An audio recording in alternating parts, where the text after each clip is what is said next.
In this episode, we are going to make our entry into the history of Indian nationalism, which had passed through many complex stages. We know that Indian nationalism had begun on a very limited scale in the urban world among the intelligentsia, but in the early part of the 20th century, it became a massive anti colonial upsurge. But before we actually delve into the complexities of this history, it may be useful for us to start with some of the major arguments on which basis Indian nationalism had been studied by historians. Many of the nationalist histories that were written after independence, which boasted about the great heights that the nationalist movement had achieved, had drawn on their inspiration from this nationalist history writing in the late 19th and early 20th centuries. The latter kind of history that the nationalists had written were written at a time when there was an urgency on the part of the historians to come to terms with British rule as an entity, as an exploitative system, as a kind of an ideological denunciation of India's unity. So, whether it is the history of national unity that the nationalists were projecting during colonial times, or the kind of assessment that the historians were making about Indian nationalism after independence, you cannot see such histories completely in isolation from the politics of the time. As we shall see later, that the view that Indian nationalism contained within its body different kinds of regional movements was dictated to a large extent by the rise of regional movements, or the fact that the nationalists were not caring about the interest of the peasantry or the ordinary people, were also to a large extent shaped by the performance of the independent Indian state. The kind of expectation that people had about the Indian state after independence was not always fulfilled. And those whose aspirations were fulfilled naturally were very critical, not merely about the Indian state, but about the manner in which the history of nationalism itself anticipated some of the inadequacies of the Indian state after independence. So, historiography, which is basically the history of history writing, considers the context in which the historians are writing. So, if you go back to the later part of the 19th century or the early 20th century and try to outline the basic features of what was known as the nationalist historiography in the early part of the 20th century, you see at one level the indictment of British rule by people like Dadabhai Nauroji or Ramesh Chandra Datta, both of whom, as you know, were important congressmen. And Nauroji wrote about the manner in which imposition of British rule had been responsible for the widespread mass poverty in India, the manner in which the British destroyed local industries, imposed high revenue demand on the peasantry, the way Indian economy was drained of its resources since the plunder of Plassey had begun, became the source of this enormous poverty in India. And this was precisely the theme on which Arsidat also wrote the famous economic history of India, the first economic history written about on India, about the impact of British rule. And Arsidat's arguments fitted in with the overall nationalist economic critique of imperialism. The critique of imperialism, which accused British rule of destruction of local industries, drain of wealth, imposition of so high a revenue demand on the peasantry that the peasants were unable to show much of agricultural enterprise.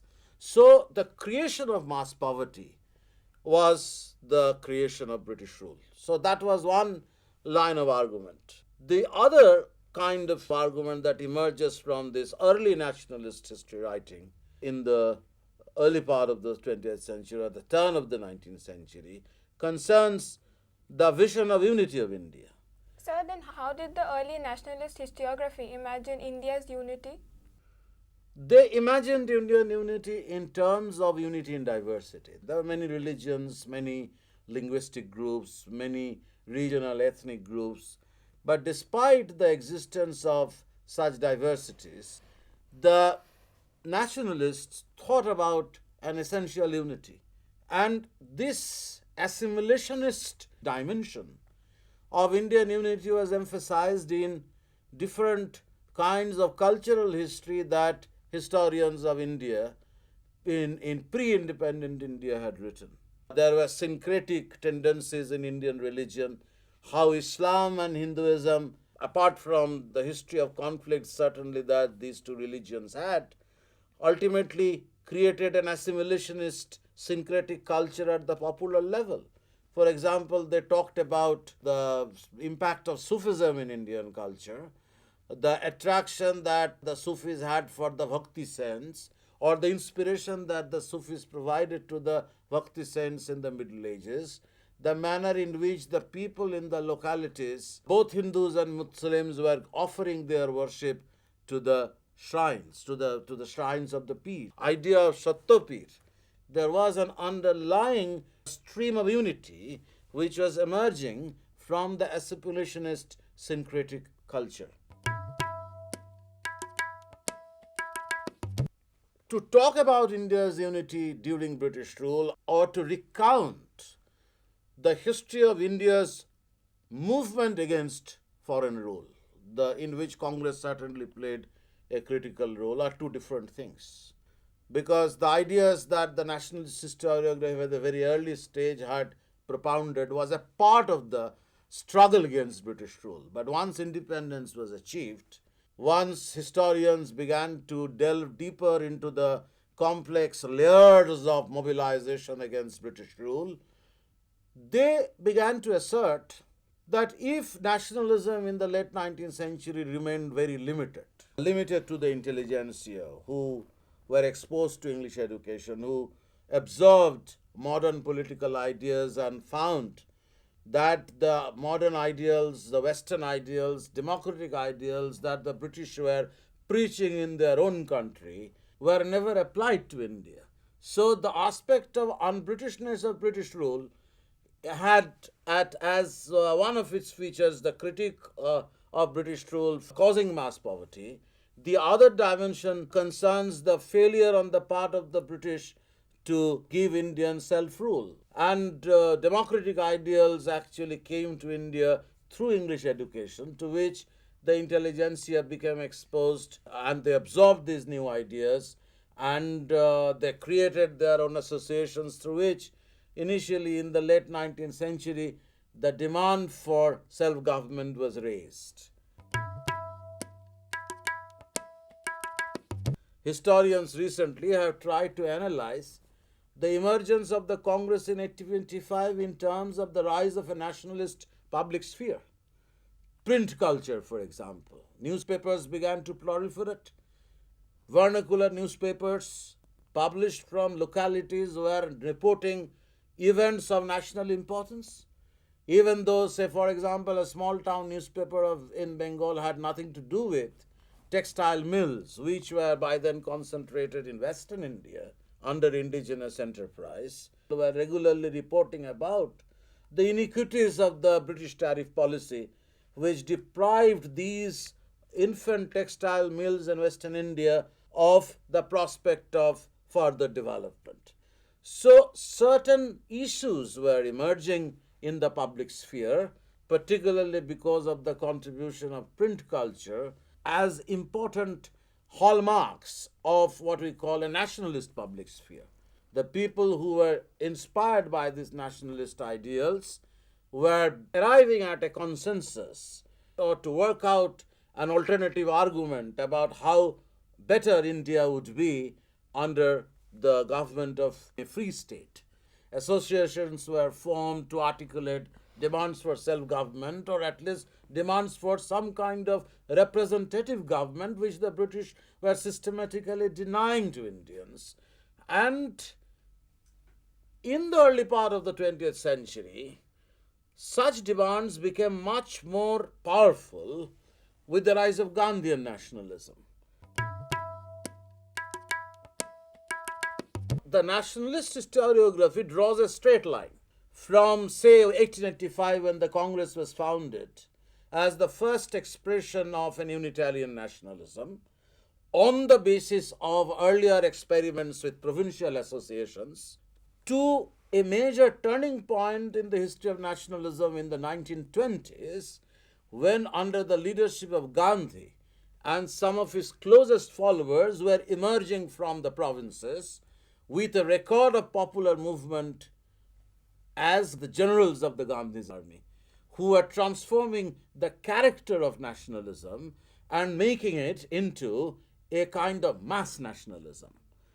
So the integration of the peasants, the integration of the so-called backward provinces, not just Bengal, Madras and Bombay, which were more advanced educationally and therefore dominated nationalist politics in the 19th century, but by the early 20th century, when mass nationalism began to emerge with the active involvement of the peasantry, with the active leadership of the intermediary levels of leaders recruited from the hitherto backward regions like United Provinces or Bihar, this was mass nationalism. So, how do you respond to the view that the Congress mobilization of the peasantry had many imperfections? Certainly, there were imperfections in the sense that many of the promises that the Congress leadership had given to the peasants were never fulfilled.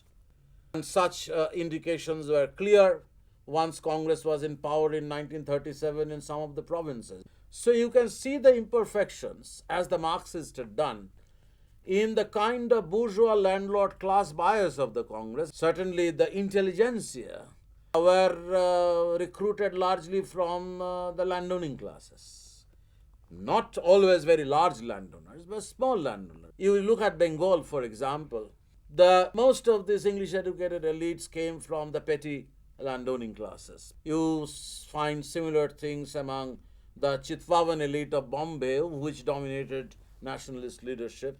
In Punjab, for example, the money lending communities were very influential. So such people, because of their class bias, would not actually allow the Congress to undertake any radical social movement or to undertake strategies of any radical social transformation that very often the local organization of the Congress had promised to the peasantry.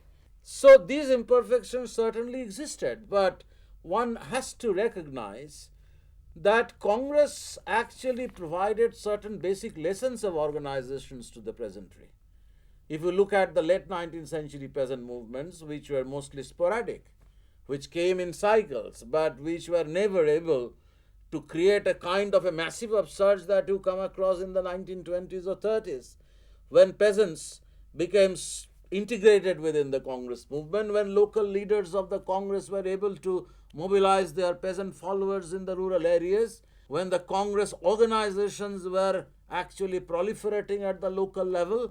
And historians have found out how, as a consequence of the spread of Congress organizations at the local level, the Congress itself created a kind of an alternative state, a chain of command, which actually links the Congress High Command at the top with the block level or the village level Congress organization. So who are these men? These men were not always very powerful men or rich men who would be deliberately plotting strategies against their compatriots. These men brought nationalism to the peasants. Very often it is suggested that if nationalism in the 19th century existed in the mind of the leaders, nationalism in the 20th century managed to enter the heart of the people. And the crucial role that these local mobilizers had played requires to be recognized when we talk about the imperfections of the Congress. Imperfections certainly existed in the nationalist mobilization of the Congress, even in the Gandhian phase. But while we recognize these imperfections, we are also required to have some sympathy for the nationalist Unitarian argument of the kind that you come across in the works of scholars like Majid Siddiqui. For example, he wrote on agrarian mobilization in United Provinces or present-day Uttar Pradesh, where he shows how the Congress actually taught the peasants to stand on their own feet. There were local organizers like Baba Ramchandra who had been able to mobilize the peasantry and brought them within the fold of the Congress. And it is not proper to minimize the importance of the kind of contribution that the Congress organizations were making to the what is known as peasant nationalism, or to what is known as mass nationalism. But that is not only the critical point that is raised by the historiography of the 1960s of Indian nationalism. During the 1950s and 1960s, in the immediate aftermath of independence, where people were euphoric about achievement of freedom, when the people were looking for prospects of a free, prosperous India, some of the problems inherent in nationalism were somewhat overlooked. It was a discourse of optimism. But this discourse of optimism, to some extent, was outweighed by a certain kind of discourse of disillusionment with the nation state when regional movements began to surface in independent India, when independent peasant movements were questioning the legitimacy of the Indian state. For example, in Bengal and certain other parts of India, large-scale movements by the peasantry under radical communist leadership questioned the legitimacy of the Indian state. So it is in such changing context of the 1960s and 1970s, embarrassing questions began to be raised by historians about the Unitarian standpoint that nationalist historiography had always suggested. Sir, how far is it valid to write these examples of regionalism as forms of nationalism? No, it is not nationalism per se, but you have to admit that even Rabindranath Tagore actually in one of his essays suggested that Indian nationalism must be understood as Bharatvarsha Mahajati. So there is the notion of a great Indian nation, but this great Indian nation in its body contained several little nationalisms. So if you are emphasizing the ability on the part of these little nationalisms to create a certain movements which were questioning the legitimacy of the Indian state after independence, then if you go backwards from this kind of a situation, there is every likelihood that you will find in these movements some kind of an alternative vision of nationalism which is more regionally focused, or which is nourished by a sense of cultural unity at the regional level. So Tamil nationalism, for example, on which you have a very important work by a man called Eugene Ershik, an American historian. Ershik argues that the non-Brahmin movement, which emerged as a kind of a counterpoint to the Congress in Madras Presidency, was a consequence of the non-Brahmins identifying the Congress with the Brahmins. So the Congress was dominated by the Brahmins in South India, and the non-Brahmins who were disgruntled about Brahmin domination in the region found the Congress as a vehicle of Brahmin domination, and they created their own outfits, their own organizations, which we know as non-Brahmin mobilization. And these non-Brahmins looked upon the Brahmins and the Congress as a representative of an alien North Indian culture. Similarly, if you look at South India, for example, they soon came across Telugu nationalism, for example, in Andhra. So it is important to distinguish between this little nationalism and the great Indian nationalism.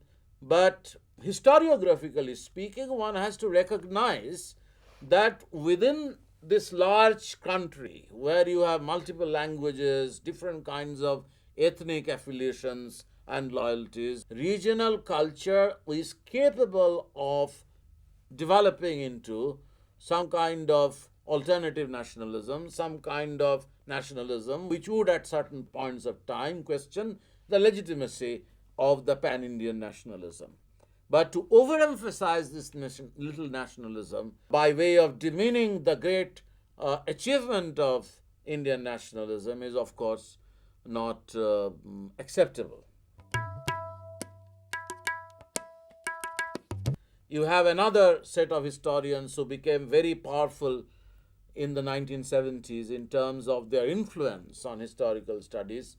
These were historians from Cambridge University who constituted a kind of Cambridge School of Historiography, who argued that in order to understand the dynamic of Indian politics, it's useless to look at the nation or even at the region. You have to move down to the locality. You have to find out who the bosses were in the local context and how these bosses were actually organizing local factions and local parties in order to perpetuate, in order to preserve their local power. So if these local bosses had been drawn to all India parties, the intention was to retain and preserve their local power, for which reason they were forming factions in the local context. The Reddys of Andhra or the Raises of Allahabad in Chris Bailey's version, or the Reddy elite of Andhra in David Worshbrook's thesis on Madras politics. Sir, isn't it a very considered view of Indian nationalism which doesn't consider at all the importance of nationalist ideology? Of course, it is a very conceited view. It actually draws attention to what is known as the government impulse in Indian politics, arguing that the ideological inspiration was not adequate enough for the people to come forward and participate in the national movement, because nationalism is empty rhetoric. What was important was achieving power within the imperial constitutional framework. You know that from 1880s onwards, when Ripon introduced the local self-government reform, you have a series of incremental reforms coming one after another, which gave Indians little bit of power at the provincial level. More powers, of course, after 1919, but so these historians are arguing that in order to achieve power at those higher levels, it was important for local historians to control local politics, or to retain their control over locality by forming local factions. Because without the control that they could exercise on local politics, it was difficult for them to ensure either their nomination or their election to the superior legislative bodies.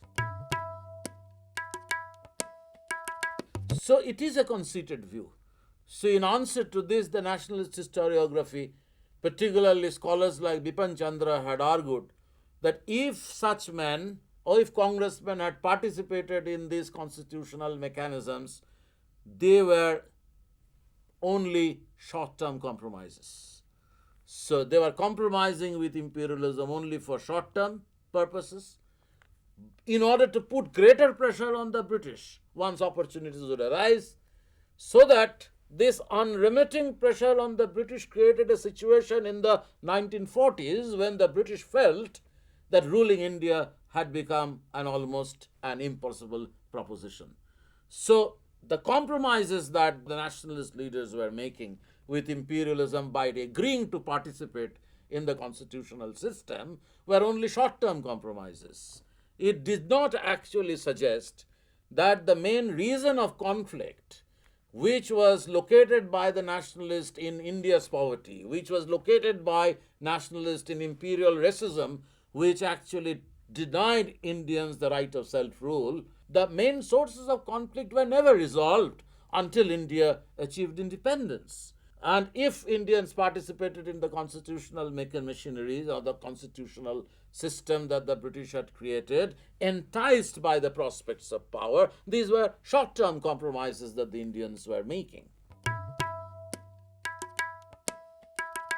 Some historians have gone further than the mere statement that there were imperfections in the mobilization.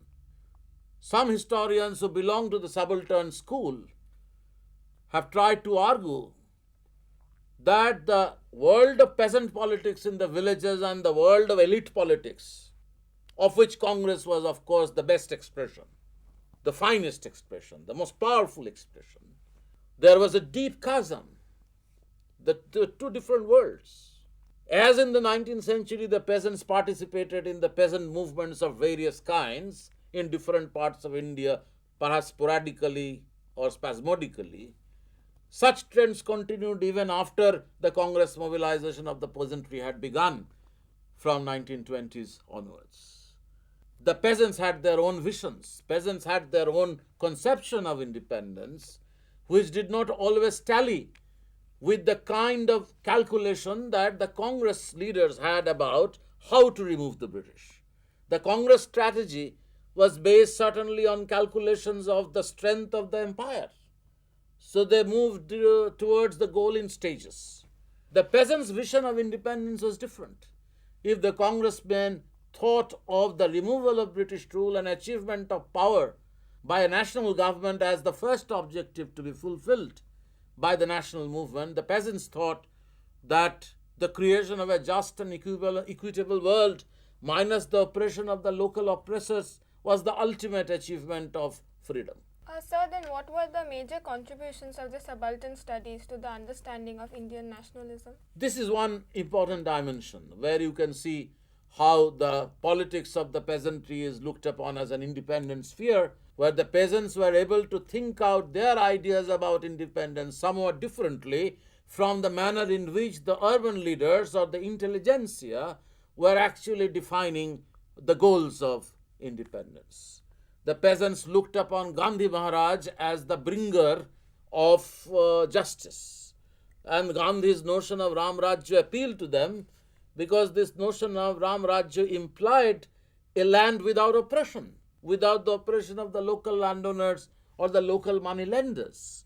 In a series of very influential essays published in the number of volumes of subaltern studies, the scholars like Gyanendra Pandey or Sumit Sarkar and others had drawn attention to the manner in which peasant mobilization had continued to take place at times independently of Congress initiative. Peasant nationalism had defined the goals of freedom somewhat differently from the manner in which the Congress leaders were defining it. And these are all suggestive of an unbridgeable divide between the world of peasant politics and the urban politics of the nationalist leaders. But more importantly, the new historiographical perspective the subaltern studies has brought about in our assessment of nationalism, about the extent to which the women became involved in the national movement, the extent to which women were able to achieve leadership positions in the national movement, the extent to which nationalism was able to provide emancipatory promises or emancipatory ideals for women. The subaltern studies has also drawn attention to the manner in which the Dalits occasionally felt estranged from the mainstream nationalism, how women still had to operate under rules of patriarchy, how Dalits had to operate under rules of casteism, for which reason B.R. Ambedkar thought that achieving citizenship in independence was the first priority for the Dalits, because without this they would not be able to achieve freedom. So while we conclude, we appreciate the very important contribution that the subaltern's perspective has made to our understanding of the complexities of Indian nationalism. But at the same time, you have a new kind of a history of nationalism in which attention has become focused on the cultural history of nationalism, the history of Indian archaeology, for example, history of Indian museums, for example, in which historians are trying to assemble materials which try to suggest a story that the Indian intellectuals had become anxious to present a very glorious image of India in order to contain the imperialist labeling of India as an inferior people. So you have a nationalist cultural history emerging, or at least a history of Indian culture which tries to address this problem of how nationalist culture, in the sense of understanding of India's past or understanding of Indian archaeology, became a source of inspiration for nationalism during British rule.